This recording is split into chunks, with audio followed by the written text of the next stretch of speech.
ସକାଳର ମେଘ ପରେ ମୁଁ ଆପଣମାନଙ୍କର ସନି ୱେଲକମ୍ ଟୁ ନ୍ୟୁ ବ୍ଲଗ୍। ମୁଁ ବାହାରି ପଡ଼ିଲି ସ୍କୁଲକୁ। ଏତେ ବର୍ଷା ହେଲେ ବି ଆଉ ରାନୀ ପ୍ରସ୍ତୁତ କରିସାରିଥିଲା ନା ମ୍ୟାଗି ଅଣ୍ଡା ପକେଇକିନା ଆଉ ତରଭୁଜ ଆଉ ଚାହା। ଆମେ ଦୁଇଜଣ ଯାକ ଖାଇ ବସିଲୁ। ରାନୀ ତାର ଖାଇଲା, କାରଣ ଟାଇମ୍ ଦୁଇଜଣ ଯାକର ସେମ୍, ସେଇ 6ଟାରେ ହିଁ ବାହାରିକିନା ଆମେ ଯିବୁ। ଦୁଇଜଣ ଯାକ ବାହାରି ଗଲୁ। ମୁଁ ମୋର ସ୍କୁଲକୁ ପଳେଇଲି ସିଧା। ସ୍କୁଲକୁ ବି ରେନିକୋଟ୍ ପିନ୍ଧିକିନା ଯିବାର ଥିଲା। ତାପରେ ଆସୁ ଆସୁ ଆଜି ଆମକୁ ଅନୁଗୁଳ ଯିବାର ଥିଲା। ସେଥିଲାଗି ମୀନାକ୍ଷୀ ମୋତେ ବସେଇଲା ଆଉ ମୁଇଁ ମୋର ଆରାମସେ ବସିନା ଗଲି।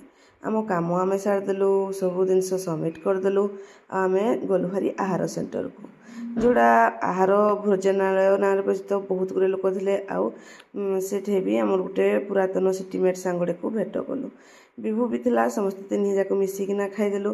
ଖାଇସାରିଲା ପରେ ମନେ ପଡ଼ିଲା ରାନୀ ତ ଆଜି ଘରେ ଅଛି, ତା ପାଇଁ କିଛି ଆଣିଥିଲା। ତେଣୁ ଆମେ ଓଡ଼ିଆଣୀକୁ ଗଲୁ, ଜଗିଥିଲୁ କେତେବେଳେ ସିଏ ଆମର ଦବ ରୁଟି ଆଉ ଆମର ନାନ୍। ଦୁଇଟାକ ଯେତେବେଳେ ଆଣିଲା ଏହି ସମୟ ବେଳକୁ ଆମେ ଟିକେ ଆଉ କୋଲ୍ଡ ଡ୍ରିଙ୍କସ୍ ପିଇଦେଲୁ ଆଉ ଆମେ ପହଞ୍ଚି ପଡ଼ିଲୁ ଘରକୁ।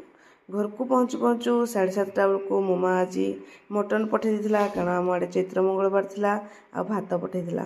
ନାନୀ ଭଉଣୀ ଦୁଇଜଣ ଯାକ ଆଜି ରାତି ଆମେ ଭାତ ଖାଇଥିଲୁ। ଭଲ ଲାଗୁଥିଲା, ତଥାପି ମଟନ୍ର ଟେଷ୍ଟ ବହୁତ ବଢ଼ିଆ ଥିଲା। ଦୁଇ ଜଣ ଖାଇକିନା ଆଜି ଦିନଟି କାଟିଥିଲୁ। ଭଲ ଲାଗିଲେ ସବସ୍କ୍ରାଇବ୍ କରିବେ। Thank you.